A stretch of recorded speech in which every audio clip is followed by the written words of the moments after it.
পরিশ্রম না করলে সফলতার দেখা মিলে না।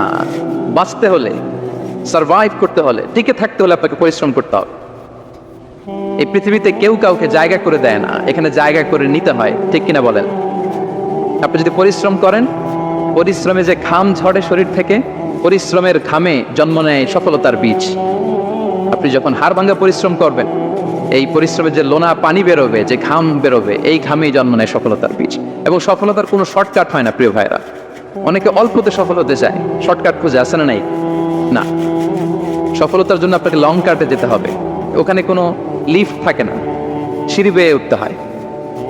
অনেকে চায় যে সফলতার লিফটে উঠবো, সুইচ চাপবো, সাকসেসফুল ইন লাইফ। না, এত সহজ না, আপনাকে সিঁড়ি বেয়ে উঠতে হবে। তাহলে পরিশ্রমের কোনো বিকল্প নেই। এই দুনিয়াটা হচ্ছে পরিশ্রমের জায়গা, সংগ্রামের জায়গা।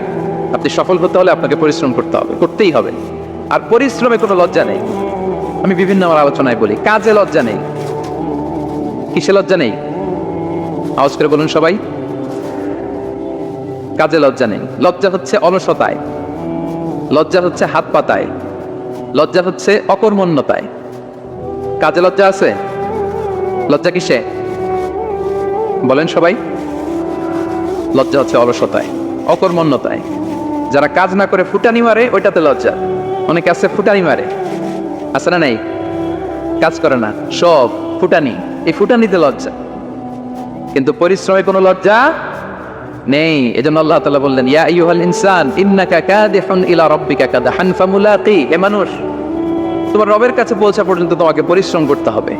হাড় ভাঙা পরিশ্রম করে আমার কাছে আসতে হবে, তবে সফলতা মিলবে। অন্য আয়াতে আল্লাহ তাআলা বলছেন, লাকাদ খালাকনাল ইনসানা ফি কাবাদ।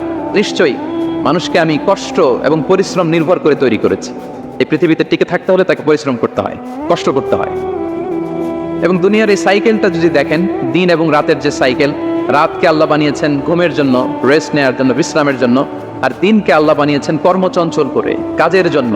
দিনের মধ্যে কর্মস্পৃহা আছে। আল্লাহ তাআলা সূরা নাবাতে বলছেন, ওয়াজআলনান নাহারা মাআশা।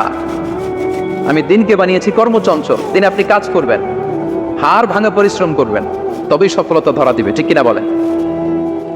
তাহলে প্রথমে আমরা জানলাম এই পৃথিবীতে পরিশ্রম করতেই হবে, পরিশ্রমের কোনো বিকল্প নেই।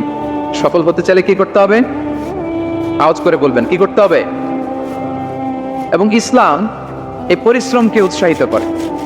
পরিশ্রমের মাধ্যমে যে ইনকাম, এটাকে উৎসাহিত করে। বিষ্ণু ইসলাম বলেন, মা আকালা আহাদুন তাআমান কাত্তু খায়রান আইয়াকুলা মিন আমালি ইয়াদাই। মানুষ পরিশ্রম করে, তার দুই হাত দিয়ে উপার্জন করে যে জীবিকা নির্বাহ করে, এর চেয়ে শ্রেষ্ঠ জীবিকা পৃথিবীতে আর নেই। আল্লাহু আকবার। আপনারা যারা কষ্ট করে ঘাম ঝরিয়ে উপার্জন করেন, এই পৃথিবীতে এর চেয়ে শ্রেষ্ঠ উপার্জন আর হতে পারে? পরিশ্রম করে ঘাম ঝরিয়ে আপনি যে রিজিক এর বন্দোবস্ত আপনার হয়, এই খাবারের চেয়ে শ্রেষ্ঠ খাবার পৃথিবীতে হতে পারে? এরপর বিষ্ণু ইসলাম বললেন, ওয়া ইন্না নাবিয়াল্লাহি দাউদ আলাইহিস সালাম কানা ইয়াকুলু মিন আমালি ইয়াদি। আল্লাহর নবী দাউদ আলাইহিস সালাম তিনি নিজ হাতের উপার্জন থেকে খেতেন। সুবহানাল্লাহি বিহামদিহি। তিনি আর্মার বানাতেন, যুদ্ধাস্ত্র। তিনি বর্ম বানাতেন, নিজ হাতে বর্ম বানিয়ে, যুদ্ধাস্ত্র বানিয়ে বিক্রি করে সেটা দিয়ে জীবিকা নির্বাহ করতেন। আল্লাহু আকবার। তাহলে পরিশ্রমের কোনো বিকল্প নেই। শ্রমের মাধ্যমে যে উপার্জন, এটা শ্রেষ্ঠ উপার্জন। তাই শ্রমজীবী যারা আছেন, মনক্ষুণ্ণ হবেন না, মন ছোট করবেন না।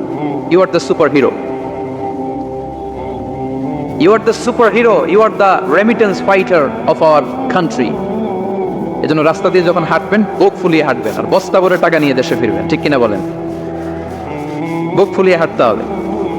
এজন্য আমি আমার প্রিয় মাতৃভূমি বাংলাদেশের গভর্নমেন্টকে অনুরোধ করবো, আমাদের শ্রমজীবী ভাইদের যাতে সুবিধা হয়, এই ব্যবস্থা আপনাদের করতে হবে। বিনীত অনুরোধ রাখবো। শ্রম মন্ত্রণালয়ে যারা দায়িত্বে আছেন, স্পেশালি তাদেরকে রিকোয়েস্ট করবো, আমাদের শ্রমজীবী ভাইদের যেন কোনো কষ্ট না হয়, কারণ তাদের পাঠানো রেমিটেন্সে সচল থাকে আমার দেশের অর্থনীতির চাকা। তারা ভালো থাকলে ভালো থাকবে বাংলাদেশ। ভেরি সিম্পল, ঠিক কিনা বলেন? আমার যে ভাইটা পরিচ্ছন্নতা কর্মী, রাস্তা ক্লিন করে, এয়ারপোর্টে ওয়াশরুম ক্লিন করে, একজন পরিচ্ছন্নতা কর্মী, তারও 20 থেকে 30 হাজার টাকা বাংলাদেশে ঢুকে প্রতি মাসে। আপনি চিন্তা করতে পারেন? 6টা মাস যদি রেমিটেন্স বন্ধ হয়, শ্রীলঙ্কার চেয়েও খারাপ অবস্থা বাংলাদেশে চলে যাবে। Just only 6 months.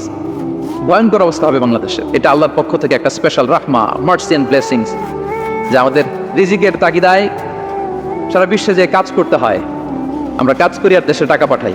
আর সচল থাকে আমার দেশের অর্থনীতির চাকা, আলহামদুলিল্লাহ পড়ে। সো বাংলাদেশের গভর্নমেন্টকে আমি বিনীত অনুরোধ জানাবো, শ্রম মন্ত্রণালয়কে অনুরোধ জানাবো, এয়ারপোর্ট অথরিটিকে অনুরোধ জানাবো, আমার শ্রমজীবী ভাইদের সাথে ভালো আচরণ করুন, তাদের সাথে কোঅপারেট করুন। বিশেষ করে যতগুলো দূতাবাস আছে সারা বিশ্বে, বাংলাদেশের যে মিশনগুলো, দূতাবাসগুলো, আমার শ্রমজীবী ভাইদের যে কোনো কাজকে অগ্রাধিকার ভিত্তিতে আপনারা সার্ভিস দিন। এটা দিতেই হবে, ঠিক কিনা বলেন? তারা ভালো থাকলে ভালো থাকবে বাংলাদেশ। সেজন্য শ্রমের কোনো বিকল্প নাই। নিজ হাতে উপার্জিত অর্থ, নিজ হাতে উপার্জিত কামাই, এটা শ্রেষ্ঠ কামাই। তো আলহামদুলিল্লাহ আজকের অডিয়েন্সের মধ্যে শ্রমজীবী ভাইরা বেশি, আলহামদুলিল্লাহ পড়েন। এটা আমাদের সৌভাগ্য। এই যে বাংলাদেশে এখন চাকরি নাই, চাকরির বাজার মন্দা, মাস্টার্স পাস করে বেকার ছোট কোম্পানির ম্যানেজার, এরকম আছে না নাই?